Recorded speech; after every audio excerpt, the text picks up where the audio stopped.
Ce podcast inclut du contenu créé ou enrichi à l'aide d'outils d'intelligence artificielle.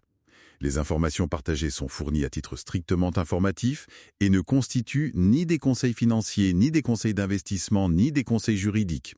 Nous vous recommandons vivement de vérifier ces informations de manière indépendante et de consulter des professionnels qualifiés avant toute prise de décision. Luxembourg Fundcast en français. Veuillez noter que cette analyse a été préparée à la date du 5 août 2025.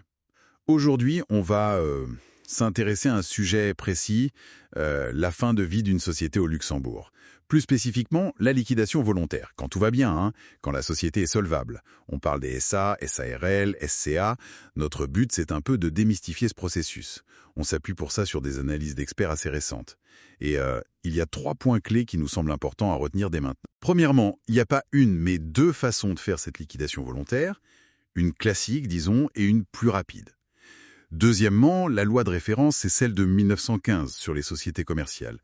Attention, c'est pas la même chose que la loi de 2023 sur l'insolvabilité. On parle bien de sociétés solvables. Et enfin, 3e point, le rôle du liquidateur. Il est vraiment central avec de grosses responsabilités. Bon, alors, entrons un peu dans le vif du sujet.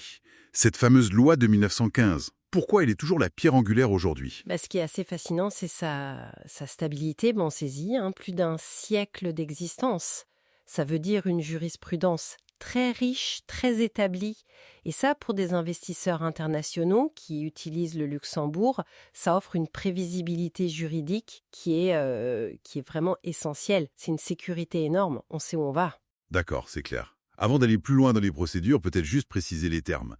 Dissolution, liquidation et puis radiation RCS, le registre de commerce et des sociétés. C'est quoi l'ordre logique ? Oui, bonne idée. Alors, la dissolution, c'est vraiment l'acte 1. C'est la décision des actionnaires ou associés. On arrête. C'est juridique. Ensuite, la liquidation, c'est la phase opérationnelle.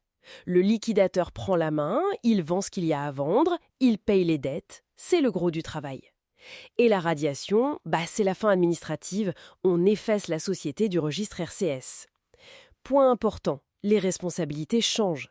Les dirigeants s'arrêtent à la dissolution et c'est le liquidateur qui prend le relais. Vous avez mentionné 2 voies tout à l'heure. Commençons par la classique, la liquidation standard. Comment ça marche en gros ? Est-ce que c'est pareil pour une SAE, une SARL, une SCA ? Oui, globalement, cette voie standard s'applique à ces 3 formes.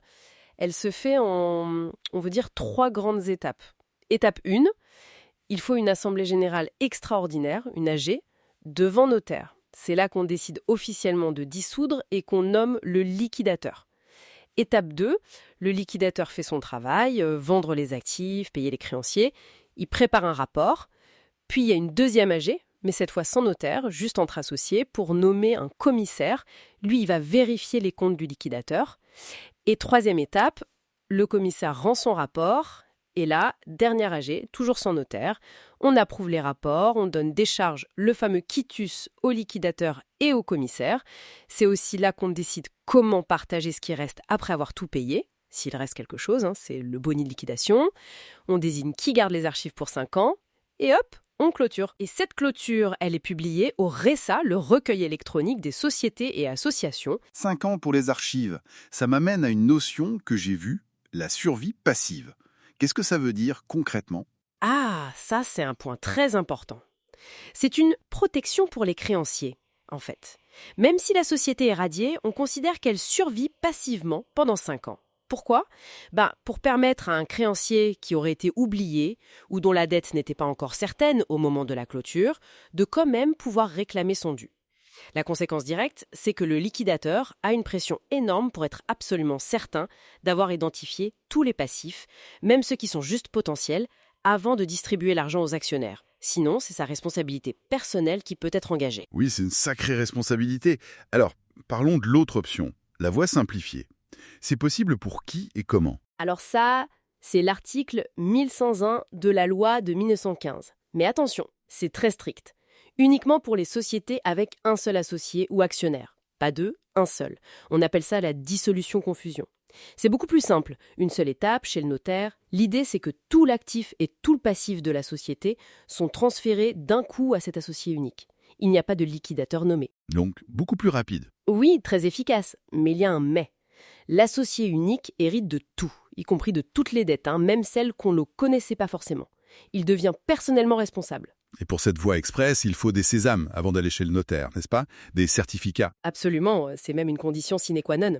On parle souvent de la trinité des certificats. Il en faut 3 à obtenir avant l'acte notarié. Un de l'administration des contributions directes, l'ACD, un de l'administration de l'enregistrement, des domaines et de la TVA, l'AED, et un du Centre commun de la sécurité sociale, le CCSS. Ces certificats, ils sont valables 3 mois et ils prouvent que la société est bien en règle avec le fisc et la Sécu. C'est une garantie importante avant de faire la confusion. Passons aux aspects pratiques. Délai, coût, ça donne quoi pour ces 2 voies? Alors, pour la liquidation standard, c'est très variable. Ça peut prendre quelques mois si tout est simple, net, mais ça peut aussi s'étaler sur plusieurs années si, par exemple, il y a des actifs compliqués à vendre ou des litiges en cours.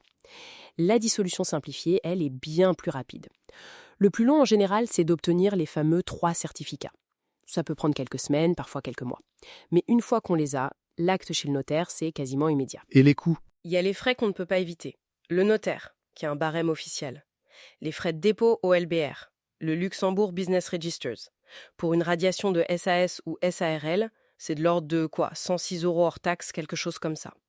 Et puis, il y a les frais variables. Ça se négocie. Typiquement, les honoraires du liquidateur, dans la voie standard. Ça dépendra de la complexité, du temps passé, du risque qu'il prend. On peut aussi avoir besoin de conseils juridiques, parfois d'un audit. Mais bon, l'idée, c'est que ces coûts permettent d'avoir une clôture propre et de limiter les risques futurs. Un petit mot sur l'actualité légale.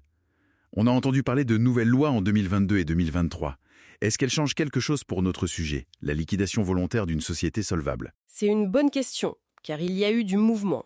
La loi 2022 sur la dissolution administrative, c'est un outil pour l'État, pour le parquet en fait, pour nettoyer le registre des sociétés coquilles vides ou inactives. Ce n'est pas une démarche volontaire de l'entreprise. La loi 2023 sur l'insolvabilité, elle, modernise beaucoup de choses, surtout pour aider les entreprises en difficulté avant la faillite. Mais, et c'est le point clé, elle ne touche pas aux règles de la liquidation volontaire des sociétés solvables. Pour ça, on reste sur la loi de 1915. Par contre, il y a un projet de loi important à suivre, le 8286, sur la réforme du droit comptable. Ça pourrait avoir des impacts à terme, mais c'est encore en discussion. Donc, si on résume, les avantages spécifiques du Luxembourg pour ce genre d'opération, ce serait quoi? Je dirais 1. La prévisibilité, grâce à cette vieille loi de 1915 et toute sa jurisprudence. 2. La flexibilité, avec ses 2 voies, standard ou simplifiées. 3. L'écosystème.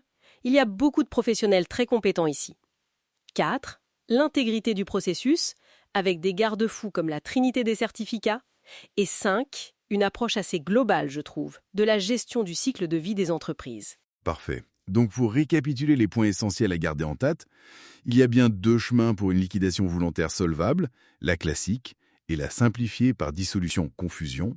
La loi de 1915 reste la reine pour ça, et le liquidateur, c'est vraiment la personne clé pour assurer une fin de partie nette et sans bavure. Oui, exactement. Et peut-être juste une petite réflexion pour la route. Ce cadre légal, il est solide, on l'a vu. Mais le monde change vite, tout se digitalise.